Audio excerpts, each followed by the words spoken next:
If you want to go to Russia from the Atlantic Ocean, you enter the North Sea, go past Copenhagen into the Baltic Sea, go between Stockholm and Riga, then Helsinki in the Gulf of Finland, and finally to St. Petersburg, the window on the west and the crown jewel of Russia.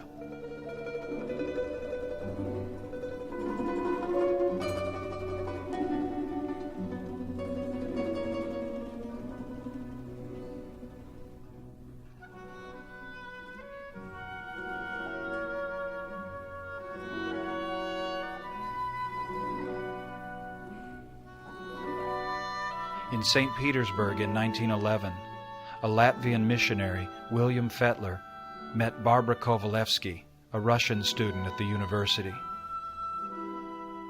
They were married in 1913. Over the next 20 years, Barbara bore William 13 children. The children had an aptitude for music and played various instruments in William's church orchestra. In 1934, after the last child was born, and as Europe was falling into another great war, the family decided to emigrate to the United States. But they needed money for the trip. They decided to try a gamble. The children would drop out of school for a year and go on tour as a family band.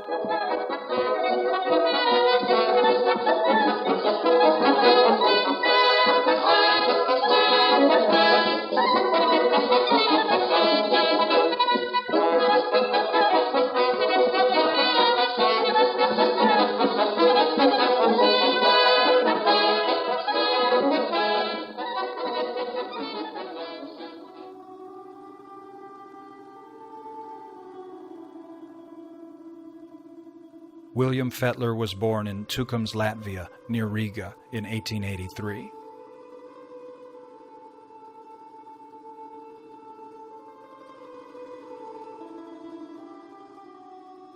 In a family portrait from 1899, William, the oldest at 16, is in the back row with a bow tie, with his hands on the shoulder of his father, Andrew, a carpenter and part-time lay preacher. On the left, next to the father, is William's youngest brother, Robert. Robert would later become the assistant pastor in William's church in Riga.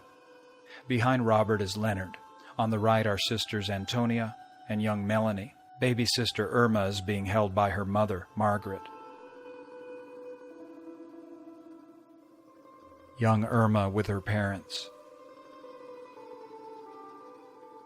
At the age of 20, William got a scholarship to the Spurgeon's College Seminary in London. In 1907, he graduated as valedictorian and went to St. Petersburg to begin his career as an evangelical missionary. He was very successful. In 1911, at the age of 28, he began construction of the Dom Evangelia, which was to become the largest Russian Protestant church in St. Petersburg. He traveled often to Latvia, the European countries, and the United States to raise funds for his missionary projects. He led demonstrations in Riga, the capital of Latvia, to bring Bibles to the Russian people. William went to Moscow, where he took up administrative duties at the Baptist Church, and where he made a number of friends among the Russian aristocracy. He's cited prominently in the histories of the evangelical movement in Russia.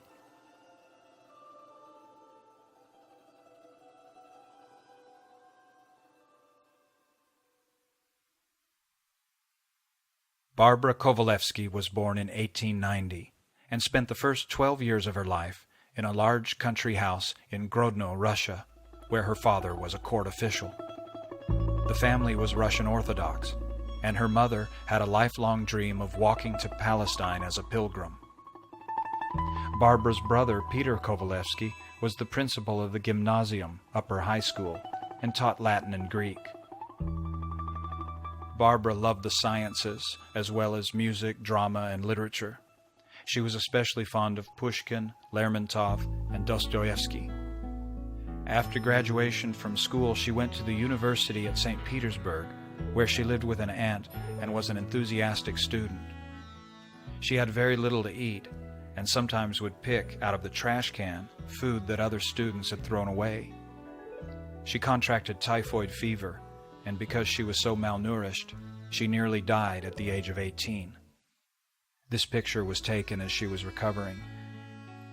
When she was 21, Barbara attended William Fetler's services in St. Petersburg, was converted to his faith, and worked as a volunteer in his office.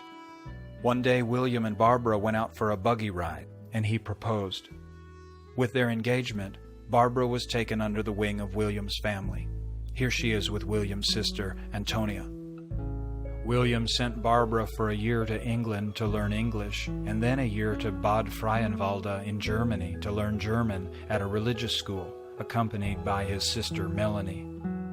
On July 13, 1913, Barbara and William were married in St. Petersburg in his newly finished church, the Dom Evangelia. He was 30, she was 23. In the following years, Barbara provided William with a home and also collaborated with him as a consultant, writer, editor, researcher, and translator. His missionary work became hers.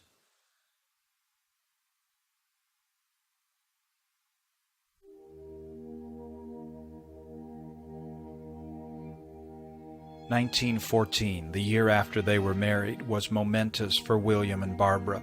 Russia entered into the Great World War and changed the name of St. Petersburg to Petrograd. Barbara bore her first child, Daniel, and William was arrested by the Tsarist government for his Protestant evangelicism, which was seen as defying the Russian Orthodox Church. The document by which he was exiled to Siberia is dated November 22, 1914. The next day, thanks to William's friends in the Russian aristocracy, his sentence was commuted to banishment from Russia. Prince Oscar Bernadotte of Sweden, who knew of William's missionary work, invited the young family to come and live in Sweden, which they did. The following year, William, Barbara, and baby Daniel went to the United States for a lengthy stay. They sailed on the Bergensfjord from Christiania, today's Oslo, in Norway. The Fetlers are the first three listed on the ship's manifest at New York. William established missionary offices in Philadelphia and Chicago. In December 1915, the second child, Timothy, was born in New York. Lydia, the first daughter, was born in 1917, also in New York. Meanwhile, in Russia, the political ferment exploded. In March 1917, the Tsarist government capitulated to the revolution, and its power was taken over by the provisional government of Alexander Kerensky. 2 months later, Latvia proclaimed its independence from Russia. 5 months after that, on October 24, 1917, the Bolsheviks, led by Trotsky and Lenin, staged a coup d'etat in St. Petersburg, now Petrograd, and began the 5-year-long Russian Civil War. The Fetlers were still in the United States. Mary was born in New York in 1918, and Paul in Philadelphia in 1920. In 1921, the family went to England, where John was born at Bournemouth. In 1922, they went to Germany. Barbara, with her children, went again to Bad Freienwalde, where the seventh child, Philip, was born in 1923, while William went to Berlin on his missionary work. In February 1924, William went to the United States for a 2-month stay. He sailed on the RMS Olympic, sister ship to the Titanic. When he returned, the family moved to Riga, where they were to stay for 10 years and where the rest of the family were born.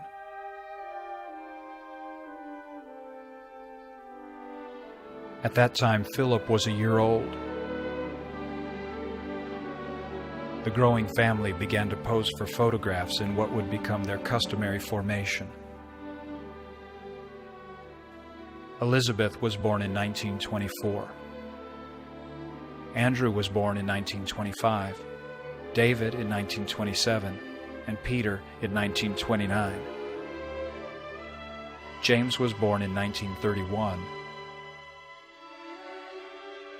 And the last one, Joseph, was born in 1934, the same year that the family would leave Latvia.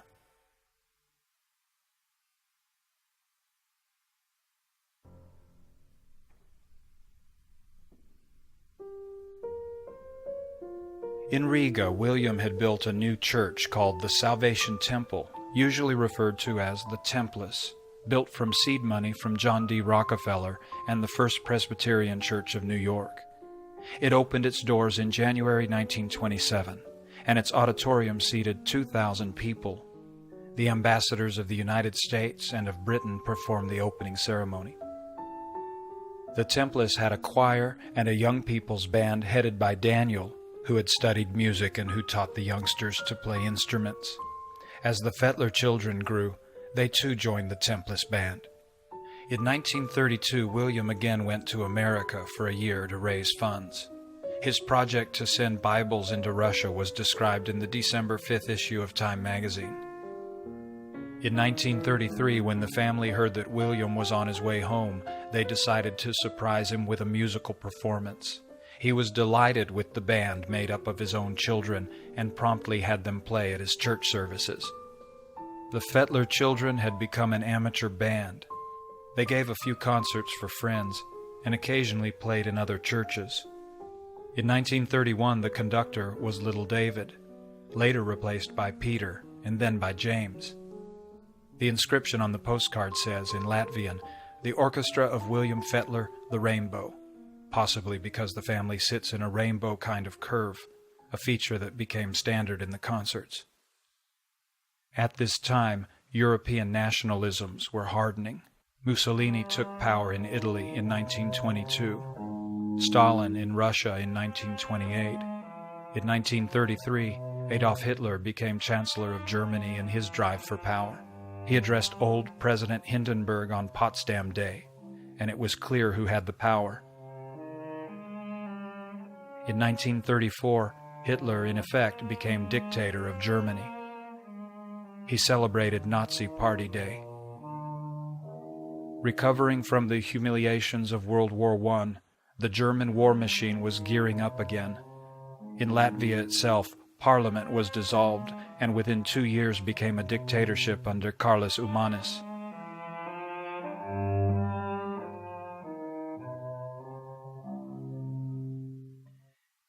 In 1934, the family left Riga.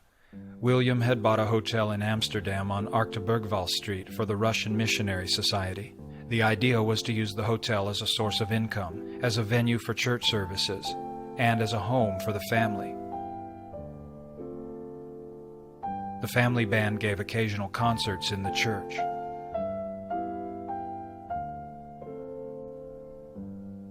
They lived in Amsterdam for 2 years, but the hotel was a financial failure. In 1936, it was given over to the creditors, and the family went back to Sweden, where they would try to support themselves by giving concerts. First they went to Oslo and had a big success, and then to Stockholm, where they found a large house to rent 12 miles to the south in Clinton. That was the year Hitler invaded the Rhineland.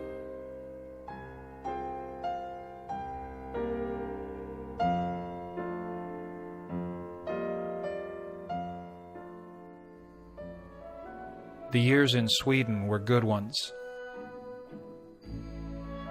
The Gundersbergs villa had a patio where you could look down on the fjord and see the boats going by.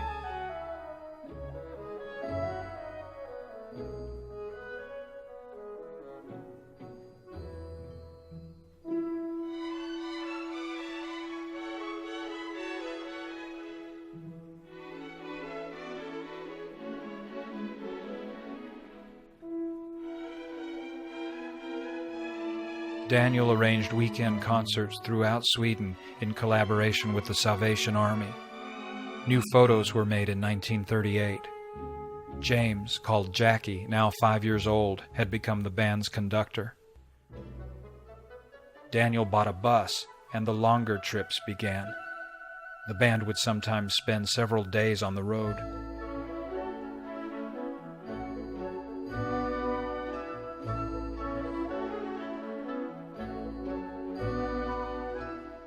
When the family left for a trip, the suitcases were brought out in a wheelbarrow.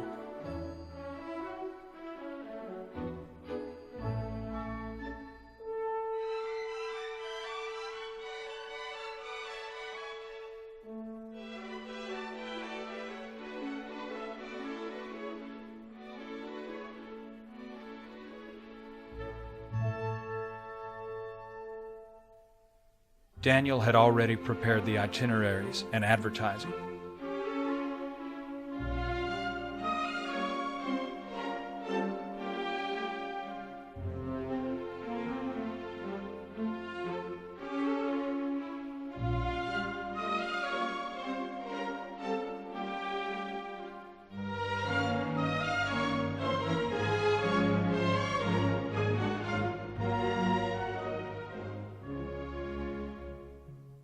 The band traveled north as far as Kiruna, Sweden's northernmost city, and to Lapland inside the Arctic Circle.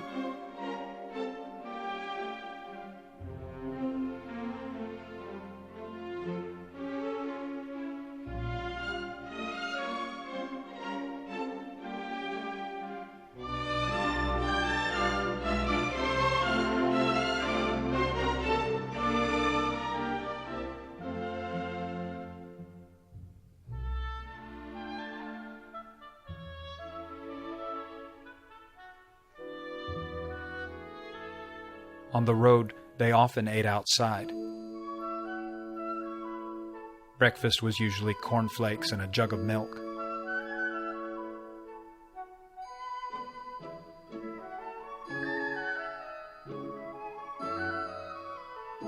On someone's birthday, Barbara would set up a birthday table. William had one in 1938.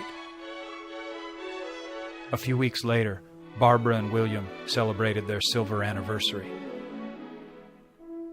In their travels, the family had a few accidents, but none very serious, most often from sliding into a ditch on a snowy road. Everyone depended on Daniel to fix any problems. At times, they encountered more serious problems.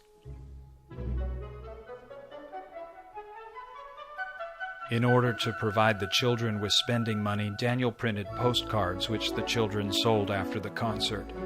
The back of the postcards had all their signatures. From left to right, James, the conductor, Paul, John, Philip, Elizabeth, Andrew, Peter, David, Mary, Lydia, Timothy, Daniel, the oldest, and Joseph, the youngest.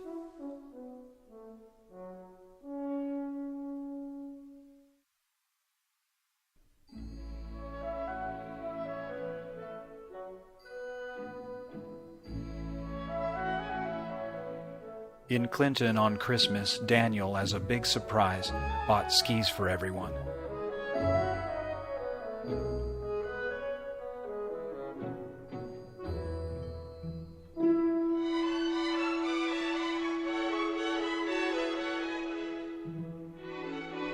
In the summer, the family went to the beach to swim in the Baltic Sea, or to show off for the local girls. Daniel spent much of his time planning.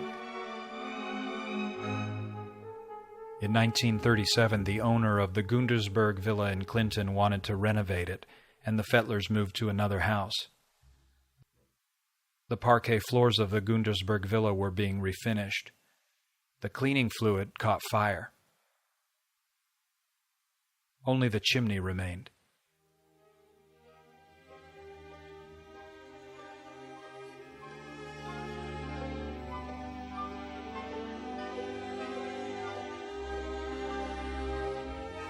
In March 1938, Hitler invaded Austria. In November, Kristallnacht in Germany started a new wave of terror. The Baltic countries, Lithuania, Latvia, and Estonia, also came under growing pressure, Germans on one side and Soviets on the other.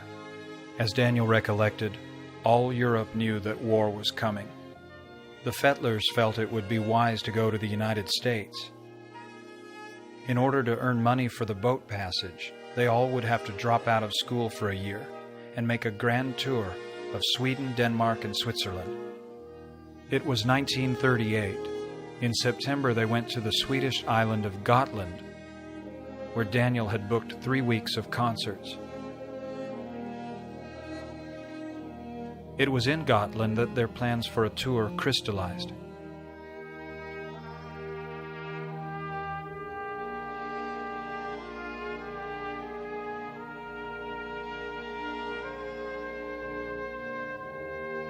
They returned to Clinton on October 20th. 12 days later, on November 1st, they left Sweden for good. They first went to Copenhagen.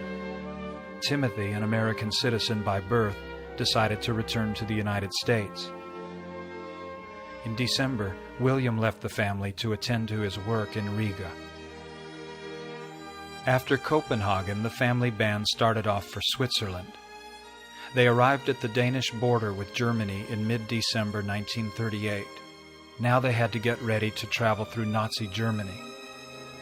As Daniel recollected, reaching the Danish-German border in the evening, we were detained by Nazi border guards who took me into a room where they began to cross-examine me about who we were, why we had children born in Russia, England, Germany, Latvia, and the United States, whether we really were one family, where our father was, why he was not with us, and why we had come to Germany, whether we had Jewish ancestry, why we did not live in Latvia but all over the world, with one guard sarcastically asking whether we were gypsies. They kept me all night while making many calls to all kinds of places. No matter what I said, they did not seem to believe me. But when dawn came, they finally let me go. The family had been in the bus all night and tried to sleep.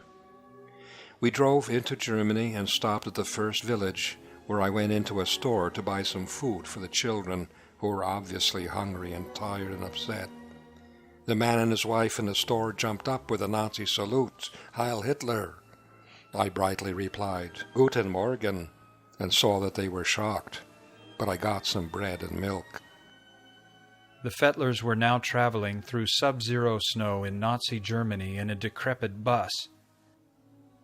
No one was sure what to expect. They spent the night of December 16th in Hamburg.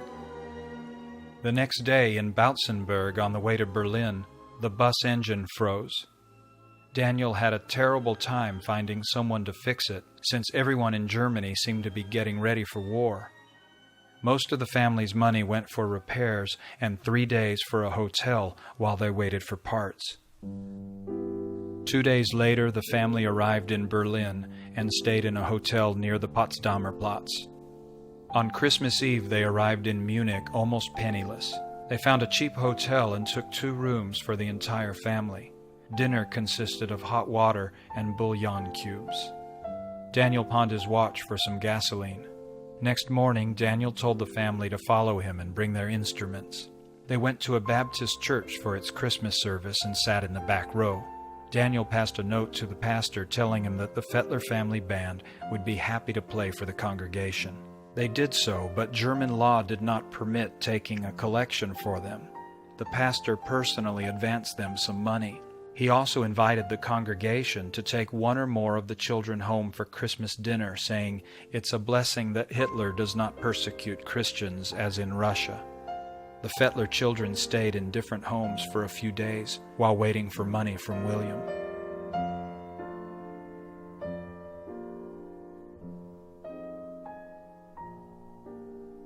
Near the end of December, the family came to the German border with Switzerland.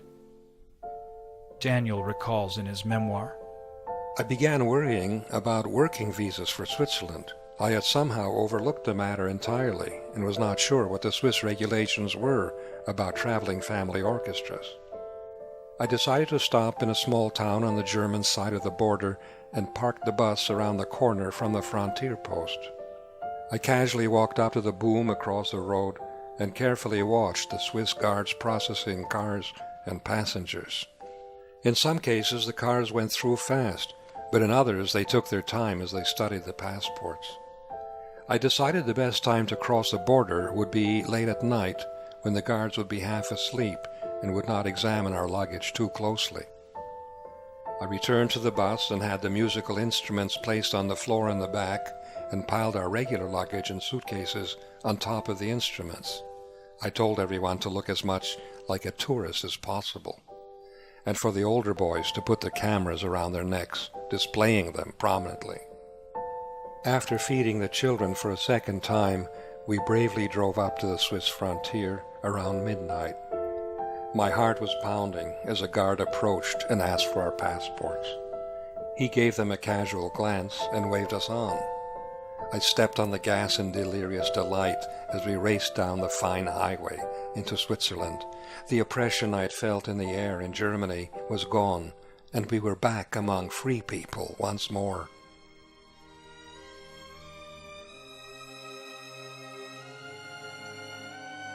On December 30th, the family arrived in Zurich, Switzerland. As Philip remembers it, Arriving in Zurich between Christmas and New Year's, we boys moved into a Männerheim, bed and meals for needy transients, mother and the girls to a women's hostel, while Daniel negotiated with government bureaucrats for permits to perform. Then Daniel contacted, advertised, promoted, and scheduled our appearances himself, mostly in state churches which served both Catholic and Reformed congregations. Income was from offerings which were delivered to Daniel after each performance. He kept the money in a bag hidden overnight in the bus and in daytime taken to the bank. He had an extraordinary job of planning, scheduling, maintaining the bus, etc., while we kids did as we pleased. at this time Daniel was 24 years old. For the next 6 months, the family toured Switzerland. A program was made up for the Swiss concerts. The numbers most typical of the Fetler concerts are: number 3, Greeting March by the band, Latvian March. Number 6, The 12 Robbers by the chorus with solo by Philip. Number 10, Song of the Volga Boatmen by the chorus. Number 11, The Pilgrim's Chorus from Wagner's Tannhäuser by the band. Number 15, John 3:16 in 12 different languages by the speaking chorus. Number 17, My Heart Will Be Pure, children's song by David, Peter, and James. Number 22, Concluding Words by Daniel. These concerts were free to the public. Either the collection near the end was divided with the pastor of the church, or a separate collection was taken for the band. Just before the final number, Daniel would invite anyone in the audience to take one or more of the children home with them for the night and return them to the church the next morning. This meant a great savings in the family expenses.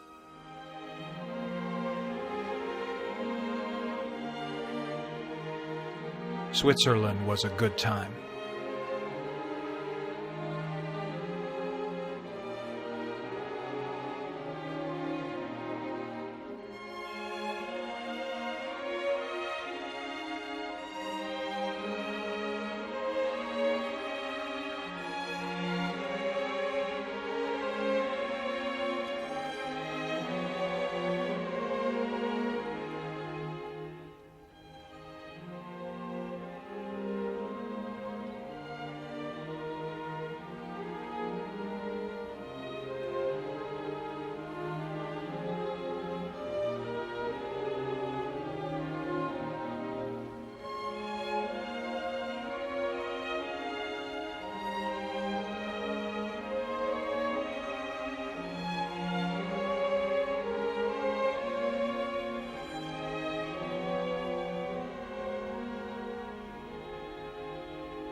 In May, William concluded his work in Riga, again leaving the Templars in care of his brother Robert. In June, he wired the family to meet him in Copenhagen immediately. He had bought tickets for the boat to America. The family gave its last European concert on June 25th and said goodbye to Switzerland. Again they had to travel through Nazi Germany in their worn-out bus.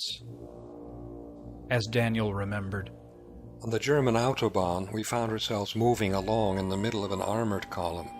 Hour after hour, our little bus faced a huge cannon pointing straight at us. Guns in front and guns in the back of us. Not a word on the radio and everything moving north at high speed. I realized that something extraordinary was going on because it looked as if all the cannon in the world were on the move. Paul noted in his journal, entering Germany June 27, 1939. Silver mark coins under suitcases, strictly verboten. In Karlsruhe, we buy 4 cameras. Bus in poor shape. Daniel gets huge oil cans, keeps the engine going. Kassel, Hanover, Hamburg. I take photos of Wehrmacht troop movements on Autobahn. Other children remembered this as a time of particularly oppressive fear and anxiety.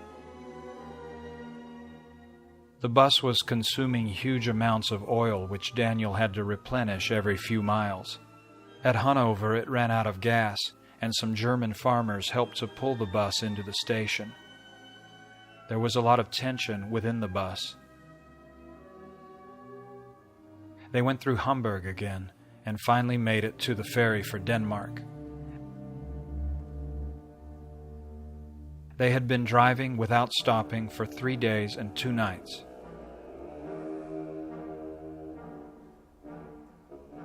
But the adventure wasn't over yet. Daniel recalled, just outside Copenhagen, the back axle broke and the front door fell out. We shoved the bus into a ditch and called for a few taxis.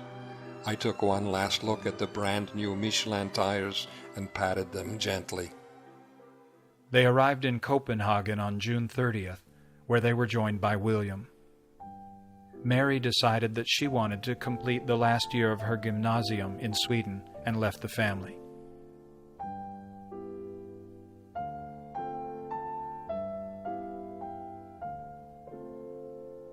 William had bought tickets for the MS Pilsudski, the pride of the new Polish fleet of ocean liners. There was a problem concerning passports for the younger children, but the rush was so great that the ship's officer waved them through. Daniel went up to the deck and sank into a deck chair with a huge feeling of relief. The family was safe. They were now crossing from one world into another. The Pilsudski was its own world. Passengers had access to all levels of the ship. There were several lounges. The swimming pool below decks had no windows, and the children saw how strangely the water in it would rise on one side and then the other. Someone bought a souvenir. It was a pleasant voyage.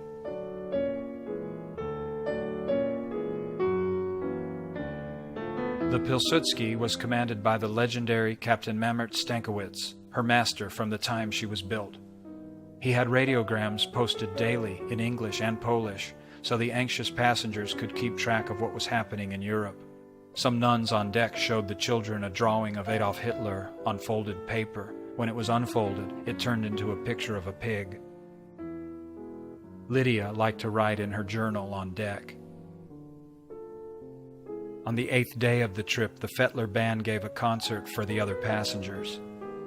On the 10th day, they stopped at Halifax, Nova Scotia, and the passengers had a chance to get off and wander around the new world for a little while. 16-year-old Philip came across a construction site and picked up a small block of scrap wood because he had a pocket knife and wanted to carve something on the way to New York. He called the carving Praying Monk.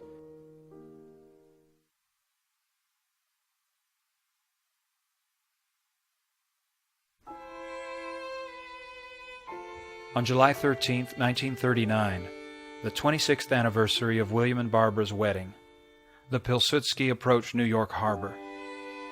The passengers crowded the railings, and the first thing they could identify was the Statue of Liberty. It was unforgettable.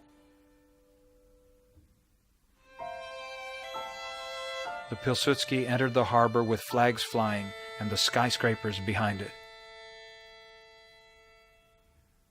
Here she is at her birth.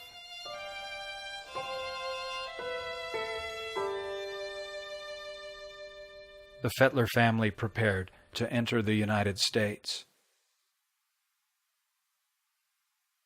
But something was wrong. The issue with the passports now became a problem. Until it was resolved, the family would have to wait with hundreds of others at Ellis Island, the processing center where it was decided who would be admitted to the country and who would be sent back to Europe. Ellis Island is the rectangular island in New York Harbor, almost within reach of Manhattan. The Great Hall on Ellis Island is where the immigrants waited to be processed, routed through long pens. They slept in dormitories or in smaller cells for families, and ate at long tables in the large dining halls. In one direction they could see the Statue of Liberty, in the other, New York City. They were allowed outside exercise for 15 minutes a day within the barbed wire. The Fetlers stayed at Ellis Island for 3 days. They played one of their concert pieces at a court session before a friendly judge, and then were admitted to the United States on 6-month visitor visas, but after that time they would have to return to Europe. A ferry took them to New York City, where Timothy was waiting. They took an apartment on Hoyt Street in Brooklyn, and since a bus couldn't be found, they bought a 1933 Pontiac and a 1936 Buick and began to plan their American tour. Timothy rejoined the band. At about this time, William Fetler legally changed his name to Basil Malof, a pen name he had used in his volumes of religious poems. The band were now billed as the Children of Pastor Fetler Malof, hyphenated. The contrast between the old world and the new was dramatized in the 1939 New York World's Fair, where they exhibited the world's first TV broadcast. The second tallest structure at the fair, after the pylon, was the Monument to Communism at the Soviet Pavilion. As the family band began their concerts in July 1939, they watched Europe falling into chaos.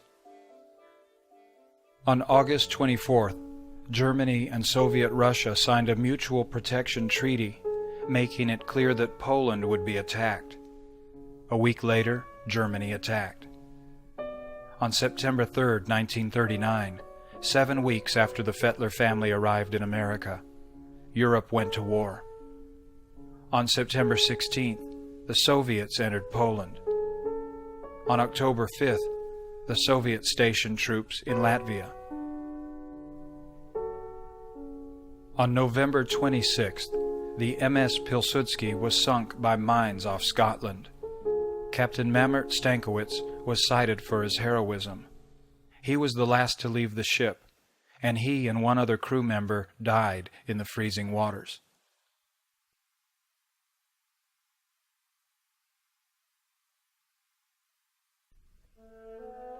The family drove down the East Coast giving concerts. They began in Atlanta, Georgia, again broke, to play for the 6th Congress of the Baptist World Alliance. Their appearance was noted in Time magazine's July 31st issue. Daniel had posters made up.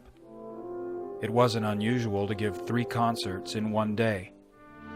They played to a full house in the Mosque, the largest hall in Richmond, Virginia. The band and William Fetler, now Basil Malof, were welcomed by the mayor. The family was invited by Virginia's governor, James Price, to the mansion and played for the governor and his family. It was now December 1939, and the 6-month visas were about to run out. When Governor Price learned of the problem, he made a phone call to Eleanor Roosevelt, the wife of the president, and arranged an interview for William, Basil, with the immigration authorities in Washington. Meanwhile, the family gave concerts throughout the region, including Lynchburg, Wilmington, Savannah, Jacksonville, Tampa, St. Petersburg, Orlando, Lakeland, and a large concert in Bayfront Park, Miami. In their tour of the American Southeast, the Fetlers went through several used cars and the occasional trailer. Sleeping arrangements were improvised from day to day. Philip bought an 8mm camera and took some silent home movies in Florida in 1940. The trailer. William going to wash up.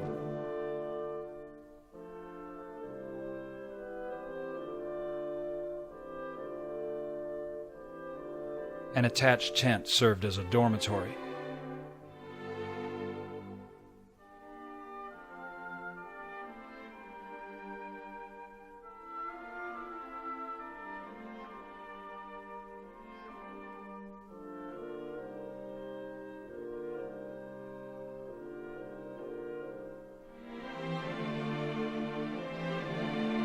Daniel, organizer of the band, now 26 years old. Cornflakes was still the standard breakfast. Barbara often wore polka dot dresses. Philip on the left with Andrew. Timothy hamming it up. Paul hamming it up. Lydia. Elizabeth on the left.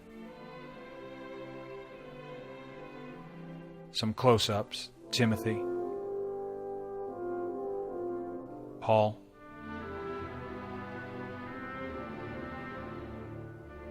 Philip. David. Peter. James. Joseph. Barbara and William in the Russian costume he wore when preaching.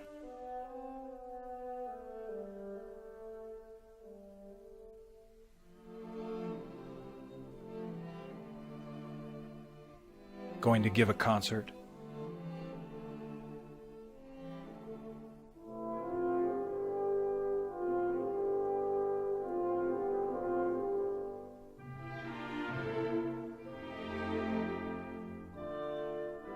A sampler for the camera. Daniel, who played trumpet and piano. Paul, trombone. Timothy, trumpet, though usually clarinet and voice solo. John, trombone or horn. Andrew, alto horn. Lydia, cornet. Elizabeth, French horn. David, cornet. Peter, drums. James, Joseph, cymbals. Barbara. James conducting.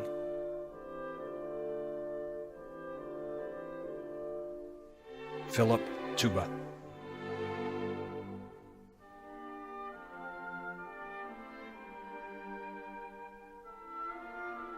Leaving Florida on June 4th, they played in Birmingham, Knoxville, Cincinnati, and other cities. On June 28th, they went to Montreal, Canada, where the U.S. consulate gave them express processing so they could re-enter the United States under permanent immigration visas. They returned to New York City and gave a performance at the Temple of Religion at the World's Fair of 1940. This year, the Soviet pavilion had been removed.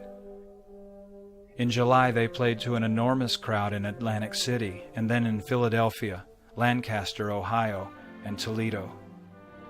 In Detroit, they were reunited with Mary, who had finished her school year in Sweden. By this time, the Fetler children had been out of school for 2 years. Timothy and Lydia left the band to attend college. The others felt they had to settle down and catch up with their educations. They decided on Evanston, on the northern edge of Chicago, a quiet university town near a high-population area where lots of weekend concerts could be scheduled.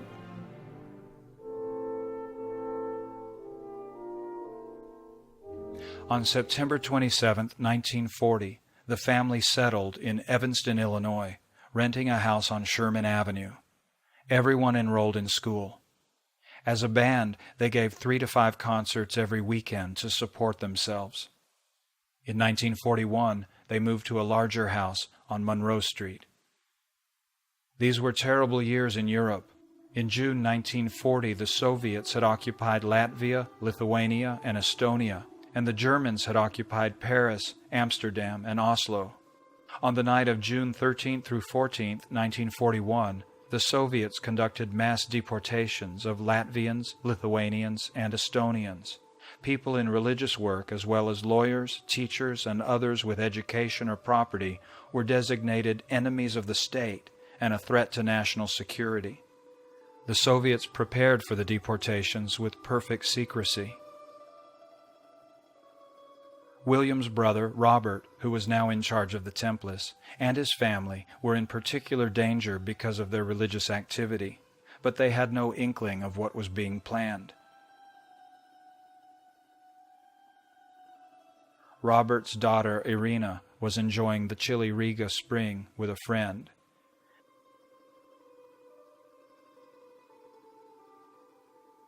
And Robert's son, Yuri, was preparing for college to study architecture. In the middle of the night, Robert and his entire family were arrested.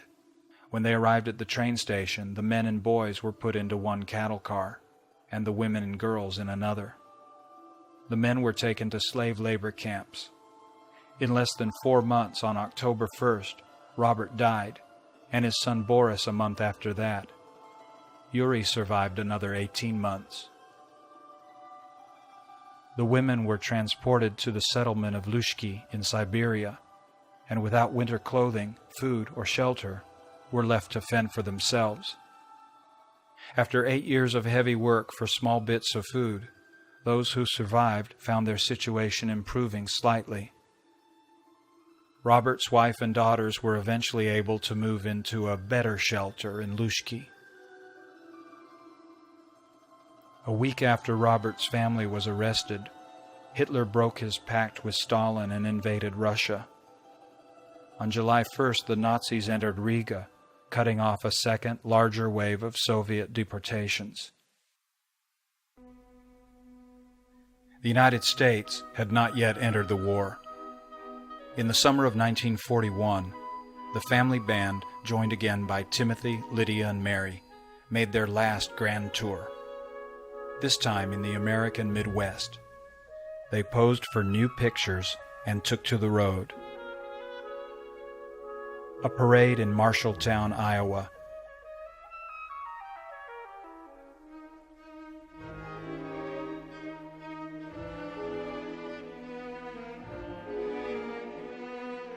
In Wisconsin.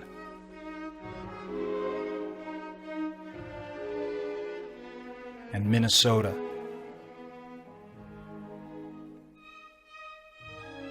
On the road, the boys liked to argue philosophy. It was a successful summer.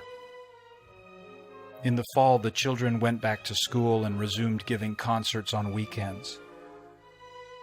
In January 1943, the band was featured in the Chicago Daily News. But it was the beginning of the end.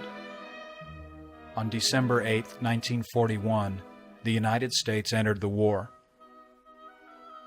In March 1943, Paul was drafted into the Army. He was just able to complete his final semester's work at Northwestern University. And in the spring of 1943, Timothy, Mary, Paul, Lydia, and Daniel all graduated with BA degrees. In April, Philip was drafted and became a pilot.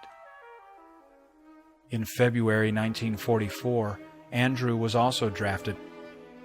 In September, he was wounded in the Battle of Hurtgen Forest and taken to the hospital, while the rest of his unit, or those who survived, were sent on into the Battle of the Bulge.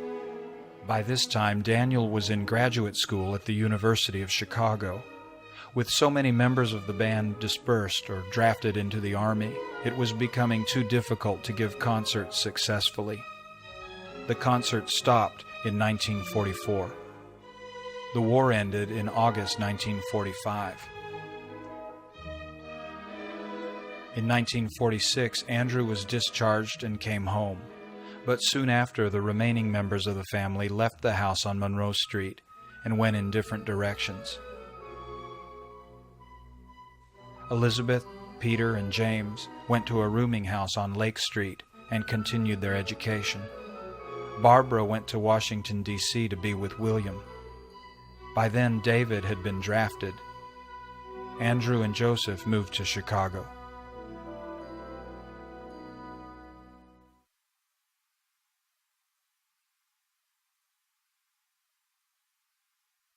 The Fetler family band existed professionally for about a decade, from 1934 to 1944. The concerts they gave, mostly in churches, were admittedly amateurish, but the audiences were enthusiastic. In one report, the Atlanta Journal wrote that it was one of the most remarkable programs ever given in this city. There is nothing like it we've ever seen. The band gave about 700 concerts in Europe and over 1,000 in the United States. These concerts saved the family from the tragedy of Uncle Robert's family. They enabled the children to take root in America, where 6 of the 10 sons served in the armed forces. William and Barbara were married for 43 years.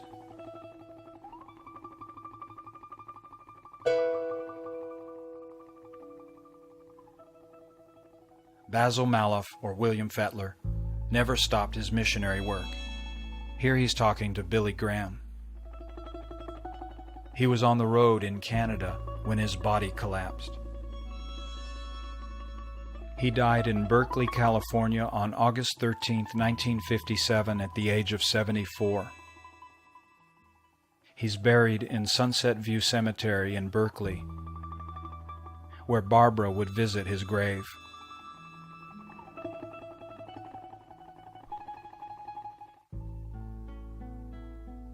Several times in her life, Barbara Kovalevsky Fetler Malof nearly died, in addition to the time when she had typhoid fever. Once, traveling with William, she jumped aboard a train as it was leaving the station and was caught between the steps and an oncoming barrier. All her ribs were crushed. Another time, she was on a boat that sank in the English Channel. She slipped off the icy rope ladder and nearly drowned. She was pregnant, and the doctor told her that she would never walk again. She survived and became a profound influence on her children through her strong ethical sense and her love of music and literature.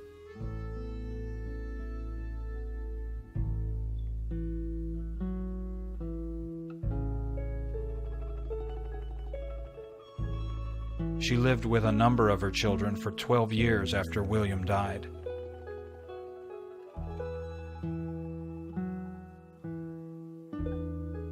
She died in 1969 in Falls Church, Virginia, at the age of 79.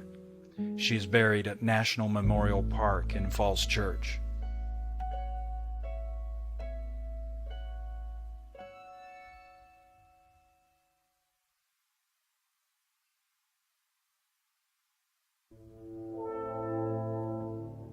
Daniel became a professor of sociology and political history. He died in New York in 1995. Timothy became a professor of music and of philosophy. He died in 1981 in Santa Barbara, California. Lydia worked for the FBI in Washington and then became a teacher of Russian.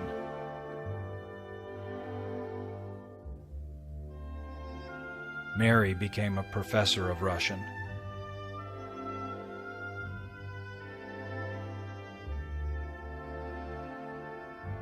Paul became a composer and a professor of music.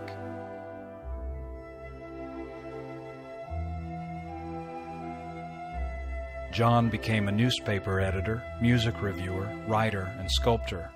He died in 2000 in Colorado Springs. Philip became a colonel in the Air Force.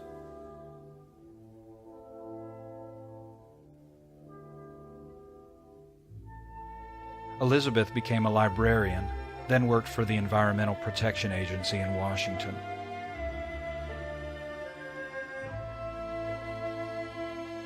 Andrew became a writer of fiction and a professor of creative writing and literature.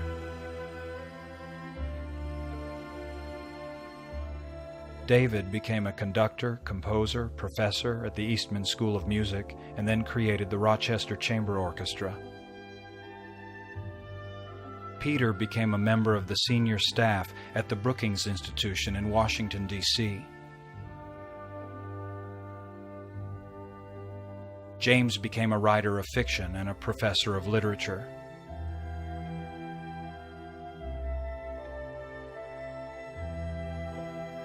Joseph became a professor of literature.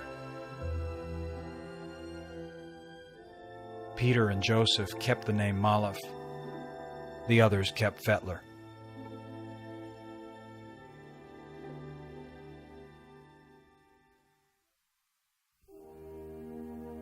In 1991, Leningrad was renamed back to St. Petersburg. Also in 1991, the Republic of Latvia declared its independence from the Soviet Union. Riga is now thriving.